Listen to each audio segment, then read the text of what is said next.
Looks like we're getting ready to jump into pick ban. It's purple versus orange here again, and this time the Rockhead players are going to be on purple. Yep, going to be, well, theoretically, the blue side here Yeah. for Rockhead players. Lucian going to be taken off the board. The Tom Kench removed. The power pick for Jelly. Sir Thomas has hit the bench. He is too regal to be in 2 games in a row. He needs a break, and he's going to get it because Rockhead have decided it is so. Syndra going to be taken away. Of course, a lot of respect for Ian Syndra. He was basically a Syndra one trick. And a large reason why Fly was probably playing it in that first game. Fly likes he likes more of the weird and wonderful picks rather than the standard, so I'm excited to see Syndra hitting the bench. We'll see whether Rise follows. Rise, of course, still strong, and it is going to be banned on the side of Rockhead.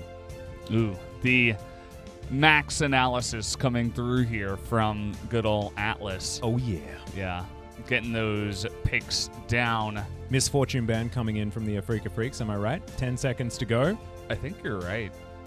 Let's see it. No, it's the Akali. Akali. So Akali has been nerfed a little bit on this patch, was extremely strong than you saw over in the Demacia Cup if you've been watching it. There's that Misfortune that we were talking about, immediately locked away by Pilot for the bottom side. Mystic is saying, well, I've still got 2 bow and arrow users. I'm going to use the one that was so successful in the last game, and if it ain't broke, don't fix it. I'm expecting something like a Nautilus to be paired with it, because Nautilus, like you mentioned in the draft of Game 1, is quite strong. Of course, Motive didn't necessarily have all the success, but we'll see whether Afreeca lock away their bottom lane or whether Dread is going to take a jungler of choice, because of course he is a great Olaf player and could decide to prioritize that if Afreeca wants to. Yeah, another champion that we're interested to see here at the KeSPA Cup is Senna. We did not see it in game number 1. Not even sure if it got banned. I don't believe I saw it banned here. So instead of the Nautilus, they're going to go for a bit more of a defensive pick, especially against that MF. They will pick up the Braum, another top-tier duo that we see all the time, Varus Braum, not going anywhere. It doesn't matter how the Rift changes or evolves or what new champs come out. Varus Braum will always be a mainstay. And will we just see the Olaf again here for Broccoli? The farming was decent, but he wasn't really able to do much, as you so succinctly highlighted. I think even saying the farming was decent is going a little bit too far, Brendan. I'm just hoping that he's woken up here going into game 2. Yes, I mean, but if you're AFK, you also don't die. You still don't do anything. You're basically not there, right? You're basically not alive. So... Well, Sora is going to pick away the pretty solid blind pick top laner here in the Aatrox. No, it is going to be the Thresh. So we've got bottom lanes already locked down.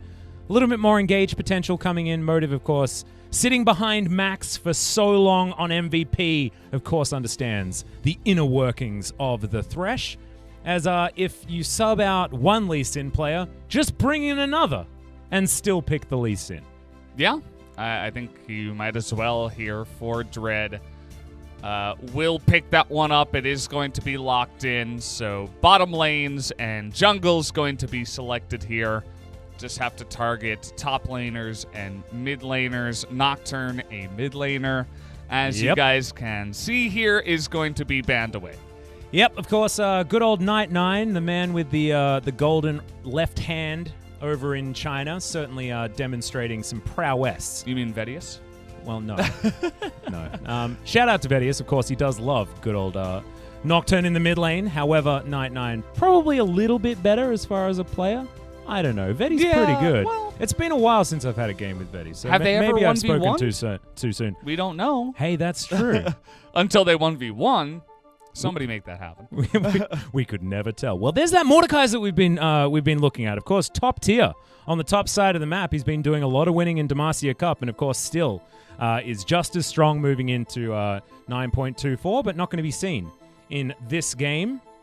The Aatrox being banned on Rockhead's side is smart because Keen is very, very, very good at that champion, and the LeBlanc is going to be a follow-up. So likely to see some of that dark technology coming out from Fly. I think this would be a really good Viger game, because you'd be able to utilize that baby cage very, very effectively in a siege scenario, and you already have that extra range that the Varus will provide. So I would like it, but we'll see where he does decide to go. Orianna would certainly be the much more stock standard. Afreeca have decided that standard, like, control mage in the mid lane, very effective mid-game comp is all they want to do. Of course, Orianna does err on the side of late game as well, especially for those wombo combos, but Fly is not bringing out any of the dark technologies. This is the absolute opposite, as it is extraordinarily standard. Yeah, I mean, you want to save that counter pick for the top lane. You just go ahead and pick a very safe blind pick into the mid lane. Are we going to see TF here? Yes, we will for Ian in the mid lane. An we'll old be favorite. Picking that one up, yeah. Picks it up once again.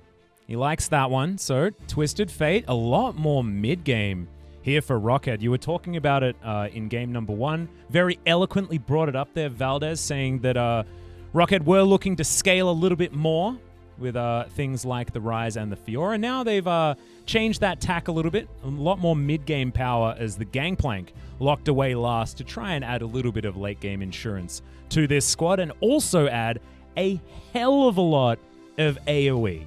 This Wombo combo potential certainly there, but now with the Afreeca Freecs Vladimir lock-in, the Wombo can be answered on both sides. Yeah, it's nice Wombo. They have a couple of globals too with the TF and the GP. You can really dump on the bottom lane if you get ahead and potentially go for dives like that. You have amazing split pushing eventually once it does get later on in the game with TF in one lane and GP in the other. But as we were highlighting, the Vlad coming in here as the counter pick, and it's Keen. So in terms of team fights, I'm sure that Keen is not going to be too unhappy going into those ones. You know, if Rockhead wants to group up and try to do some wombo combos, Keen and Fly together can do a bit of their own. Whereas the split pushing could be pretty good from the side of Rockhead. But we've seen that the scaling, you know, later game kind of split push comp for Rockhead did not go well after they lost the early game in game 1. Yeah, it left a little bit to be desired just to put it lightly in game number 1. But hopefully things have turned around. They've had a chat to their coach, Maha, and he's told them exactly what they need to change. Do more stuff, please. And with a composition like this, if they're not on the front foot, what do we say about Twisted Fate? We've said this for years and years. If your first Destiny isn't successful, it is a huge deal. So, ladies and gentlemen, game 2, right around the corner, Rockhead versus Afreeca Freecs.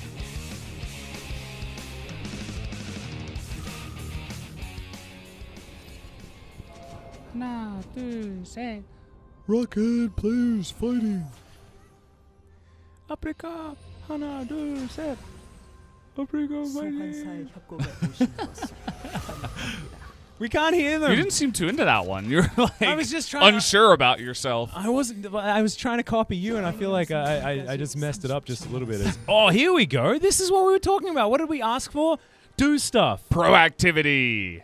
What if Afreeca was hiding in the alcove and they didn't see them because they were in the... That would have been so next level, but they're not. Oh! Mystic, though, is going to get tagged. Has to flash immediately. There's a gold cut. Ian flashes over. The hook's going to be there from Motive, and Mystic is going to die. First blood delivered on a silver platter to Pilot.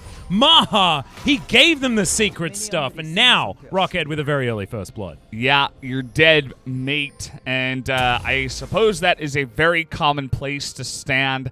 And if you have Olaf, Thresh, TF, you are going to have an amazing level 1. They read it really well. They feel like, okay, Afreeca's been playing very safe. They're probably just going to go for a nice little split here and try to cover all the corners. But it seems like you can round that bend right before that brush, which we're getting a nice little zoom in. New brushes here, by the way, in the preseason.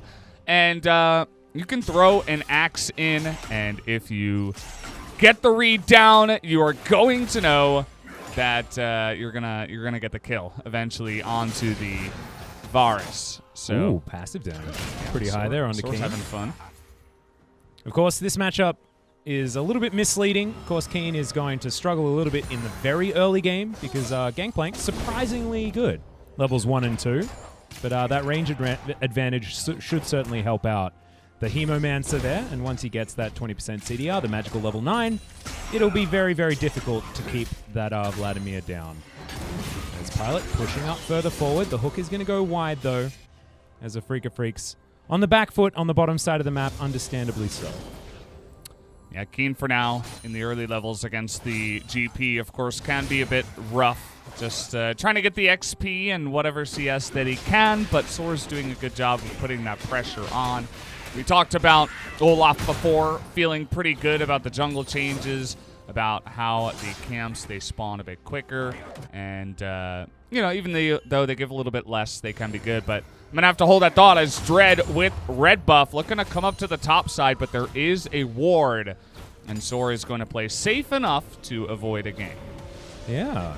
In fact, Dread is going to cancel, so here we go. Soar is going to move up. Immediately the safeguard is in, but straight up misses the Q.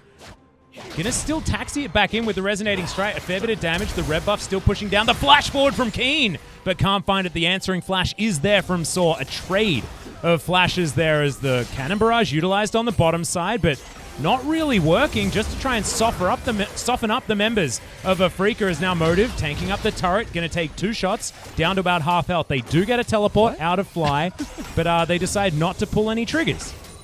That was very strange.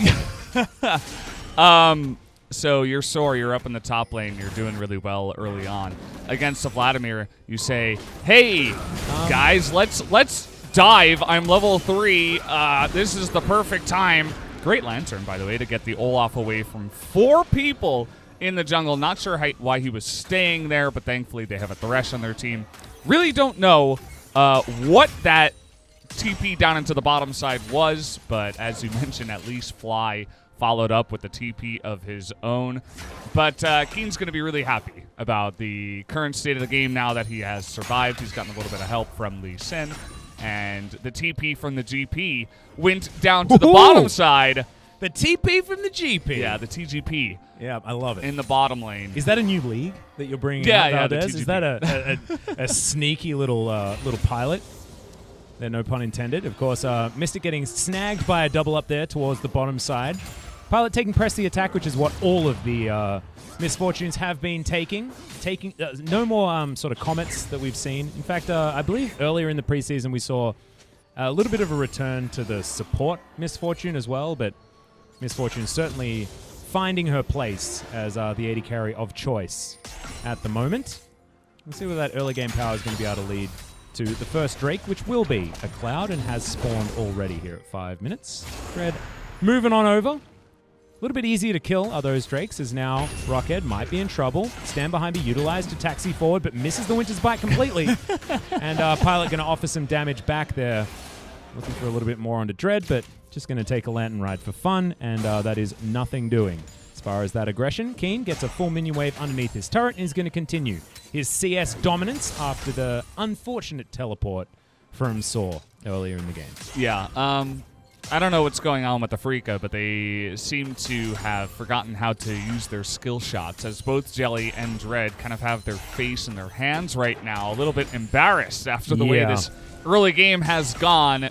Yes, Rockhead has made some macro mistakes with a weird teleport, but all the opportunities that you're getting early game, you're also throwing to the wind because you can't land a couple of abilities.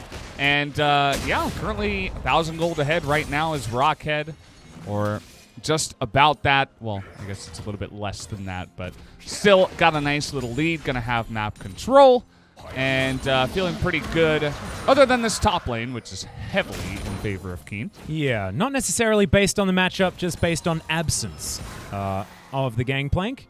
Does mean that he's certainly missed his window to try and really put the screws in to Keen. Keen's going to be able to get back, grab that Fiendish Codex, as well as the Kindle Gem that you can see already has the makings of, and he's going to be very strong here on this Vlad.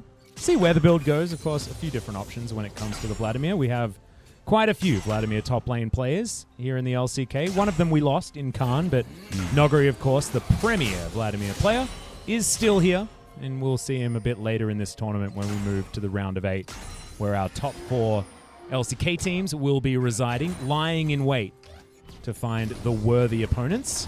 Now Broccoli going to walk over this control orb, but there's the Q that's going to land from Dread. The flash forward from Fly to get the dissonance damage. Gets the tribute back as well. Will stay alive as Ian has to flash. Keen teleported forward. Will have the Crimson Rush very soon, but isn't going to be able to utilize it because Fly steals away the minion that he was trying to Q. And that is one quick kill under Broccoli and nothing for Rockhead to salvage afterwards. Yeah, looks like they saw him coming down the river for about 15 seconds. So easy kind of alley-oop play there for Dread to just walk on up, wait for him to make it into the mid lane. And the bait was bit there by Broccoli, taken down. And that's really great to get that started there in the mid lane to get your... Oh, the walk forward is going to be able to pick that one up. Great slow is going to land on a Mystic as well, who stays alive with the extra shields. Pilot is going to get stunned, and there is the Q to land. Empowered by Mystic, once again grabs another kill, and Afreeca turn it all around.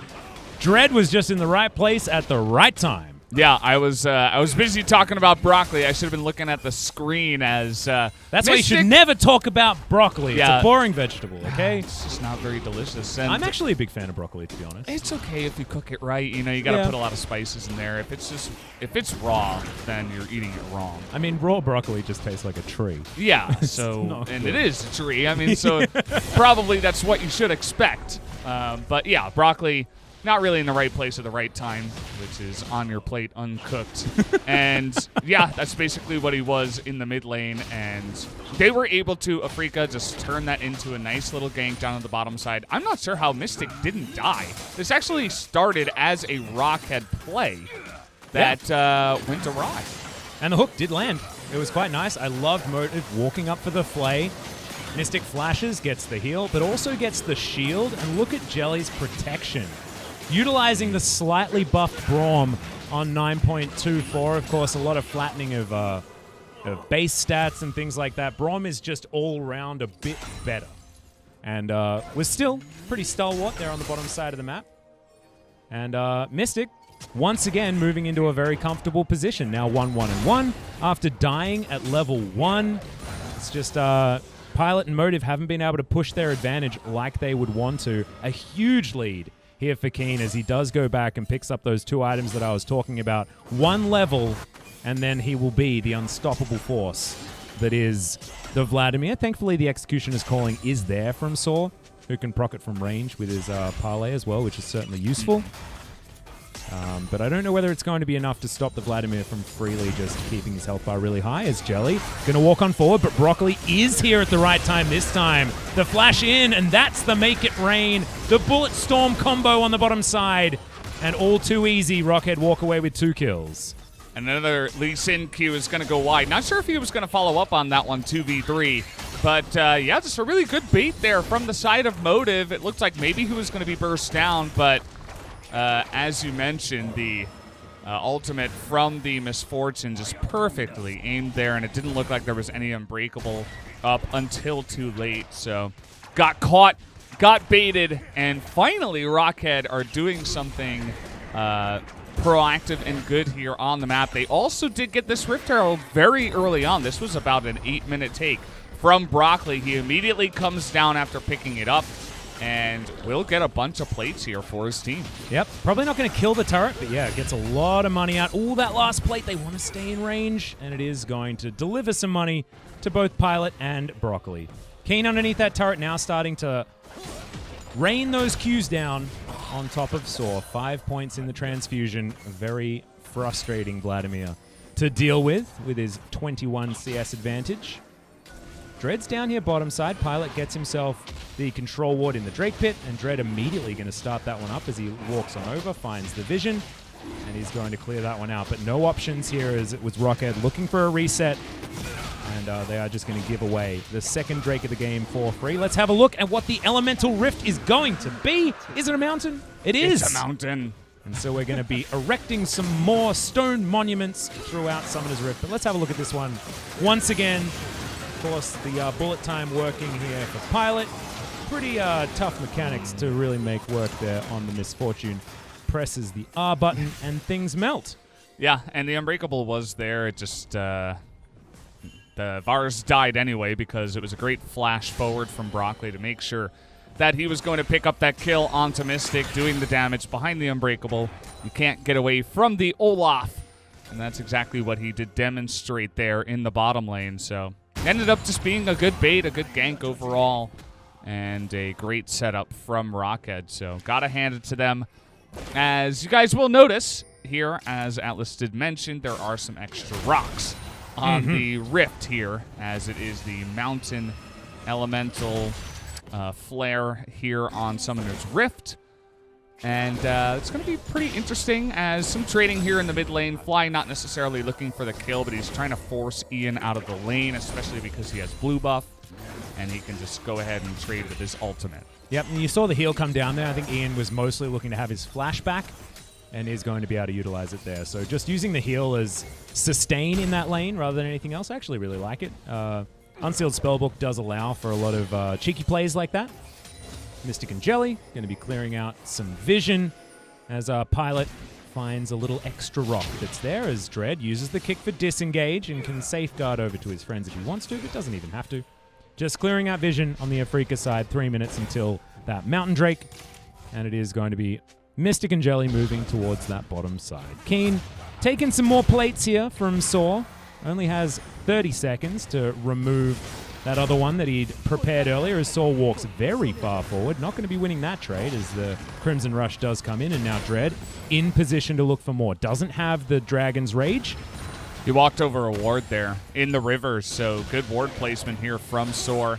Is going to try to be annoying and steal away this Gromp, as there is some movement down on the bottom side here. We have Olaf as well, 3-on-2. They're trying to turn onto Pilot, but there's the Cannon Barrage and the TF coming in, as Mystic going to take way too much damage, and the stopwatch comes in now as Keen tries to get in, but he will be moving out as he goes down. Too much damage to turn back, and the flash away from Ian as Fly is trying to help out here. Hopefully he doesn't get baited either. Now it's Dread's turn to make his way towards the bottom side. Fly picks off a very low Broccoli, as now Dread gets the flash forward, wants to get the slowdown onto Pilot. Q lands, and the double kill for Fly is delivered by another great Lee Sin performance from the other jungler of the Afreeca Freecs. We talked about the globals. The second that fight starts, you know, they are calling it on the voice chat. Let's go, let's go. The TF moving down, the Cannon Barrage coming in, and they tried to make it essentially a 4.5-man gank in the bottom. Yeah, it was a little bit of a yikes, to be honest. It felt a little bit like the yakety sax music was coming out as you saw Afreeca Freecs just rolling one member after the other. Have a look at the minimap as Fly makes his way down. Great flash from Ian to avoid the shockwave, but he has absolutely no mana, Valdez. He's not going to be doing anything, as the flash forward from Fly is going to be able to lock down that kill. And Dread, Ian had absolutely nothing he could offer to Pilot here, and he couldn't sidestep the Q. All too easy for the cleanup to come down. So as the dust settles, it is still a 300 gold advantage here for Rockhead, but you can feel Afreeca moving into their stride throughout this mid-game that is certainly upon us. Yeah, and the tides are absolutely turning, as you are mentioning. Rift Herald should go down here to Afreeca. They already have that Infernal Drake, and just reacting very well to a gank, I suppose, they knew was going to come eventually, as Rockhead was trying to be proactive, but it didn't necessarily help. As Fly here, going to have some support, and the gank is not going to work out. That was pretty smooth. It's a move I like to call moving slowly to the left. That was his way of avoiding the gank. Sick mechanics there from Fly, as solo, Keen is just going to be the menace that we expected on this Vladimir. Really moving into that mid-game with aplomb, to utilize a Papa Smithy expression. Yes, and that is a scary Orianna right now. 3-0. Luden's finished.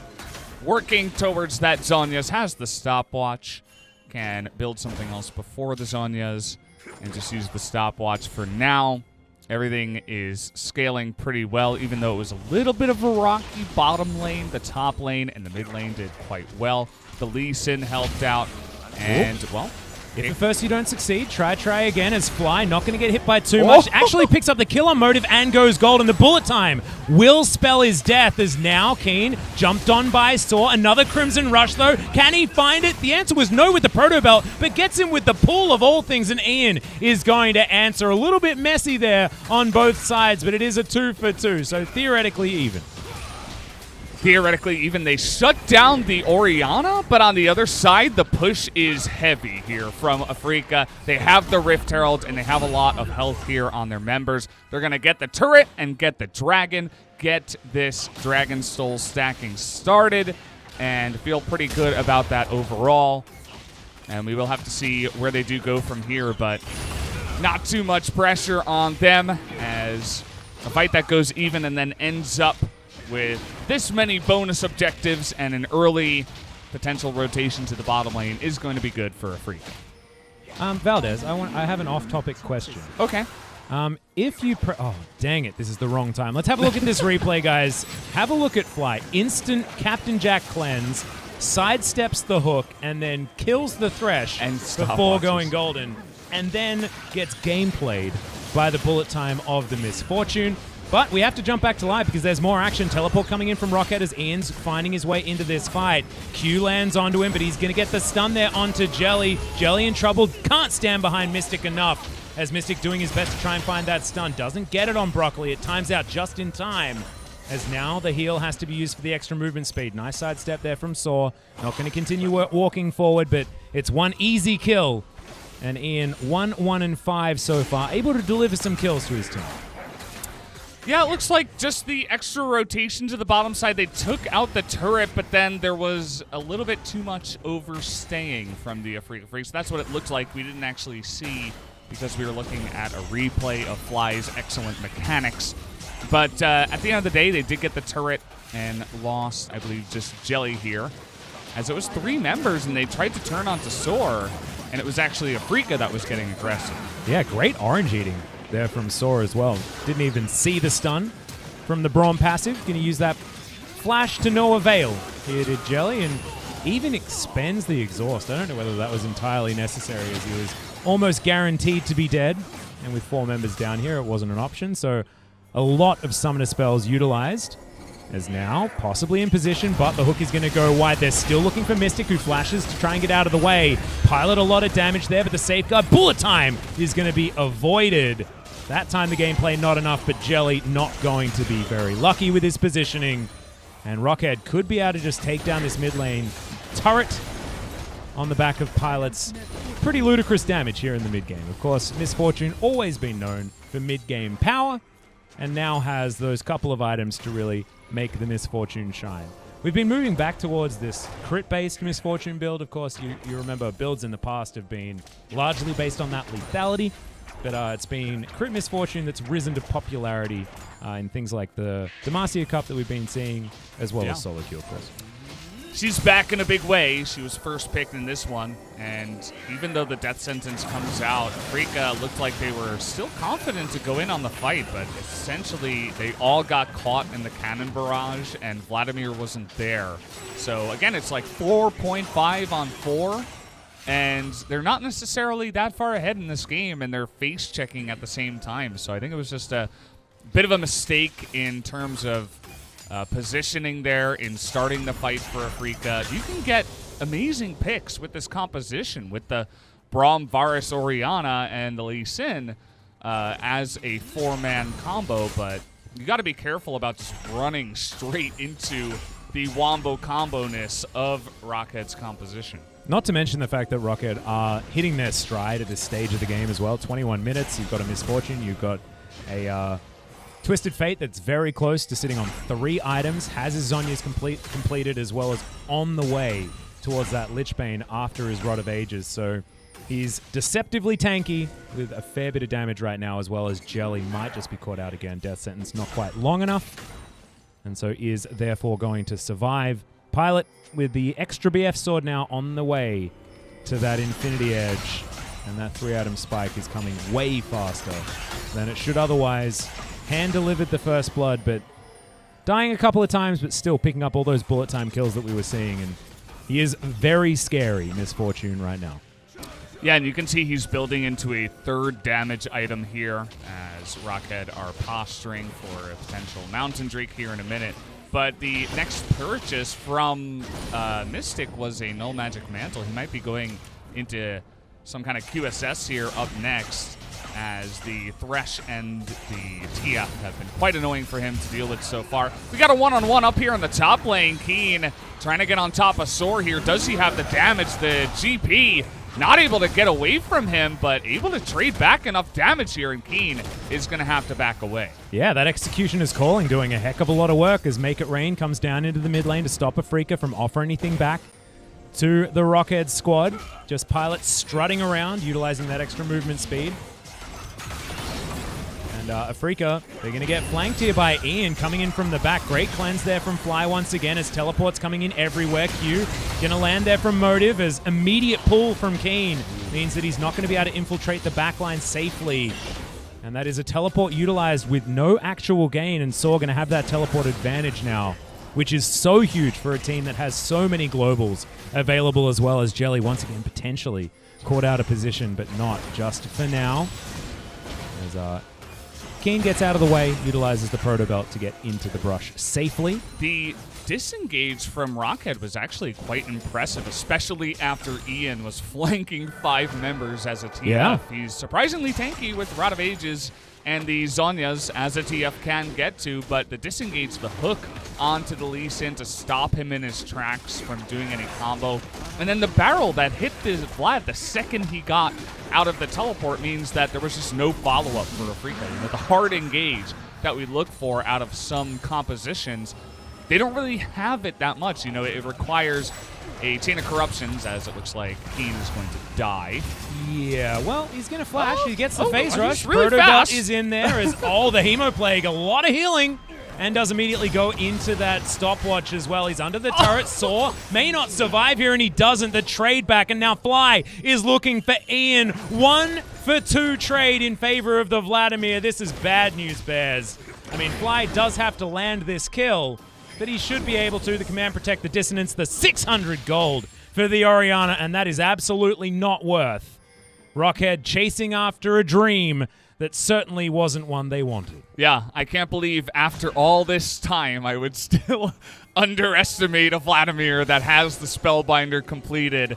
But this just looks like he is dead in the water. I mean, so much burst damage, but he's able to pool, he's able to Spellbind flash away, and Proto Belt, and then it comes down to TF having to use his ultimate to try to get in there, and they eventually get the kill, but Soar just taking one too many shots, and Ian not knowing that Fly was there, or maybe just trying to push even if he did know, and then go for the eventual kill. But Rockhead are definitely not super clean. They're not squeaky clean with the lead that they had, and are struggling to push this game farther along. Well, Mystic does have that QSS done, but look at that Infinity Edge in Pilot's back pocket. 3 item spikes for both carries on Rockhead's side. The Lichbane completed from Ian after he died. Bottom side of the map.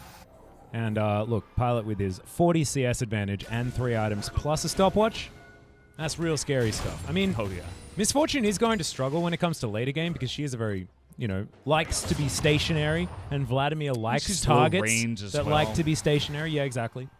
Quite mobile if you still have that strut available. But once you get hit, you really are largely a sitting duck, especially if you're going to try and press your R button. So we'll see whether Afreeca Freecs can navigate it. Certainly going to be a harder moment for them. 2 Drakes apiece so far. No Dragon Souls on the horizon just yet. It's 2.5 minutes until that next mountain is available. Yeah, this is the fun thing about games that are even, is that the Dragon Soul buff doesn't come in for quite a while, and we don't see the Elder for even a long time. All flanking opportunity. Jelly walks all the way up to Pilot. He gets knocked up, and now blows the stopwatch, which is even more value handed to the Afreeca Freecs. A possible Baron to follow up on this play as well, because that is so much of the power on Rockhead's side, just removed immediately. Yeah, it was a good flank. There is a significant lack of vision in their own jungle for the side of Rockhead. There's actually not that much vision at all. Now that I look, there's a couple of wards up by Baron, and that is about it. I see now there are some wards in the red side jungle, but essentially it was a Vladimir and a Lee Sin running through your own jungle to go for that flank. Oh, here's the gank brush again, though, as Fly is going to flash. Doesn't have the cleanse available, but the flash forward from Ian should spell the fate of Fly, who does get a decent shockwave, but otherwise isn't going to be able to do anything, and all too easily Rockhead pick up a pick of their own. Yeah, got to be careful about being that far down the lane. They had some vision, but not really enough to be that far against a TF, right? This is, you're not going up against Syndra or something a little bit less mobile in the mid lane. You have to respect the ability and the globals for Rockhead to be able to move around this map. So nice little pick off there. It's not going to amount to any kind of big objective here, which at the end of the day, I think should favor Afreeca with the Vlad and the Orianna, and eventually that Varus will be a late game massive super carry. But, I mean, they have a GP on the other side. They have this Misfortune who has been getting insane amount of items, as you have been highlighting.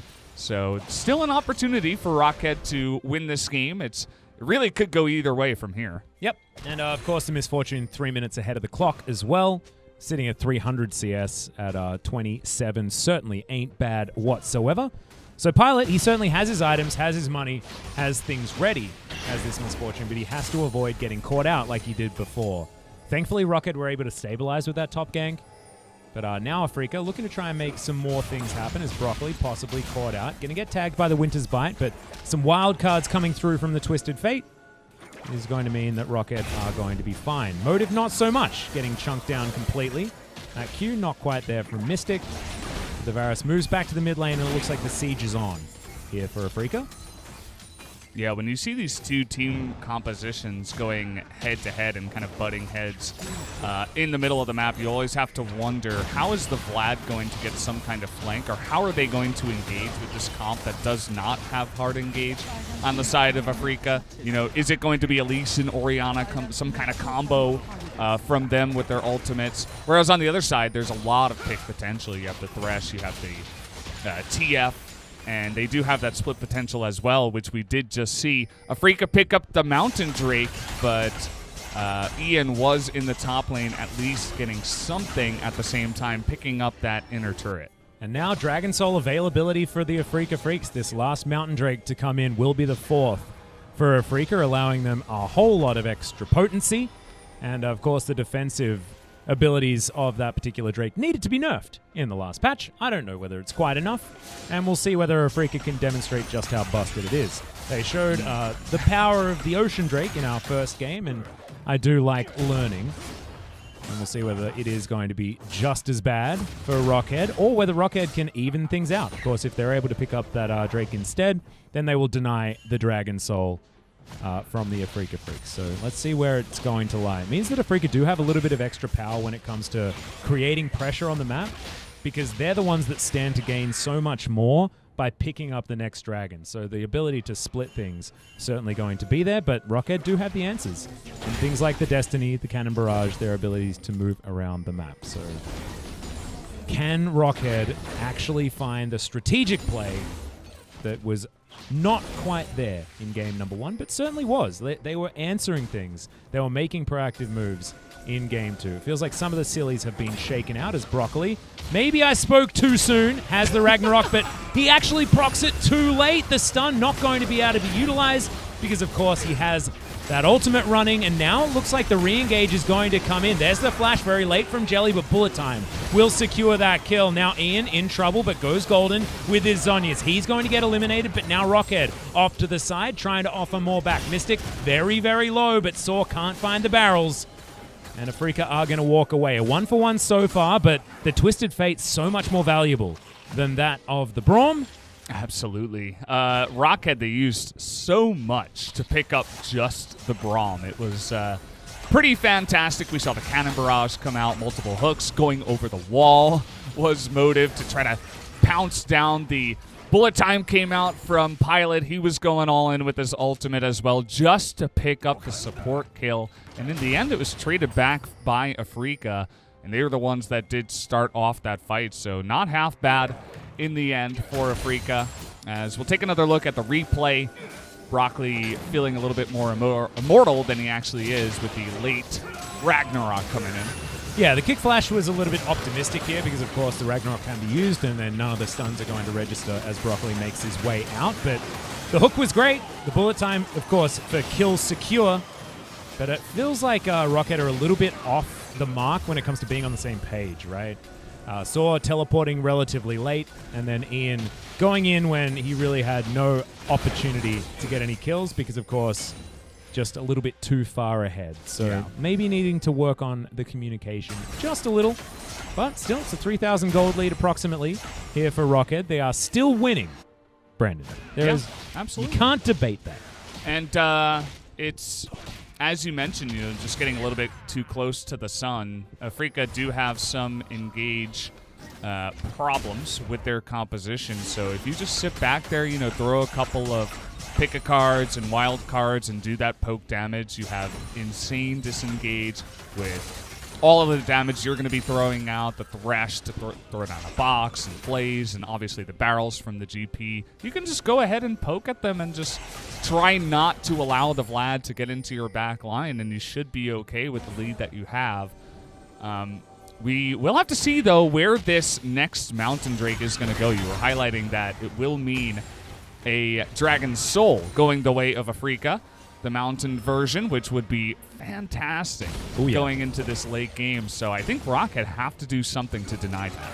Well, you can see Ian's towards the top side. Destiny available. Doesn't have teleport right now. Is Cannon Barrage going to be utilized to try and start up this fight? Saw makes his way in. Destiny has landed as Jelly. Going to be the first one to go down. Bullet time is huge and is going to clean up onto Mystic as now the Vladimir finds the backline. Huge damage as the Hemo Plague pops. The Tides of Blood there as well, but the flash forward, the Crimson Rush, will it be enough? There's the three-man Shockwave, immediately annihilates the Misfortune, and now Broccoli, unfortunately, is unseasoned at the end of this team fight, and Afreeca will be gifted that third Mountain Drake. Absolutely some raw broccoli at the end of that one, and that will be the Mountain Dragon Soul given over to Afreeca after the win in the team fight.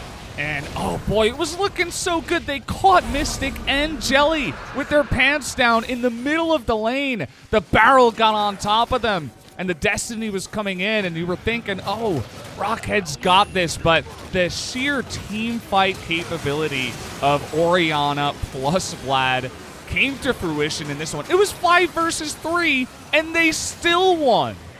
That Hemo Plague proc after the Tides of Blood was like the whole health bar of 3 people.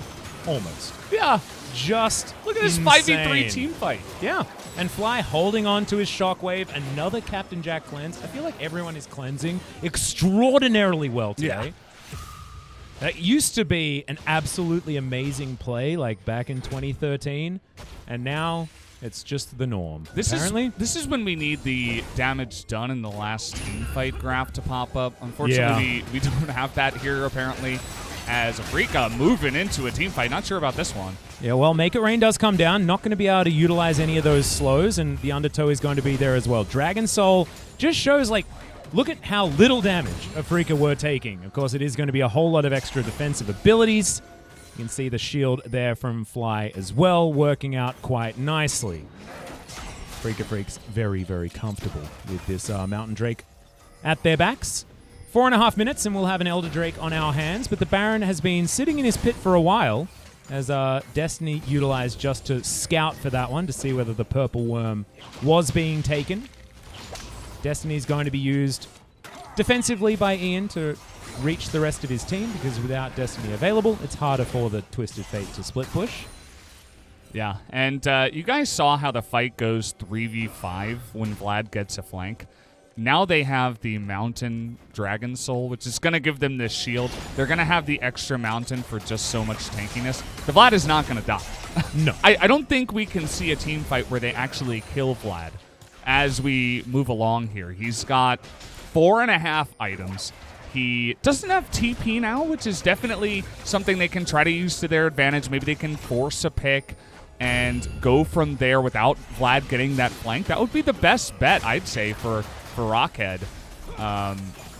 But if Vlad gets into the team fight at all, I don't think they're going to be able to kill him. And having a Vlad get into your backline like that, except now he's like twice as tanky, it's definitely going to be difficult. Oh no, Broccoli has to proc the ultimate very early in this fight. Cannon Barrage used defensively, exactly what they don't, but now the re-engage. You can see Saw finds the backline, and Fly and Jelly are so low. That is a one-man Shockwave just to try and save the backline, but Keen by himself just murdering everyone. The Tides of Blood, the Crimson Rush, and that is what happens when a fed Vladimir gets into your backline and gets a hell of a lot of money. You just lose team fights like that. It wasn't even a clean engage. It was like Vlad getting into the quote-unquote backline behind Olaf and being forced to pool early, but it still didn't matter. The game has gone too long, and the buffs are too strong now for Afreeca. This one is over. I think they're just going to push it down mid after taking a couple of big team fights there at the end of this. Yep, both of these Nexus turrets are going to be taken down. No Barons necessary as the Afreeca Freecs do take the 2-0 over Rockhead.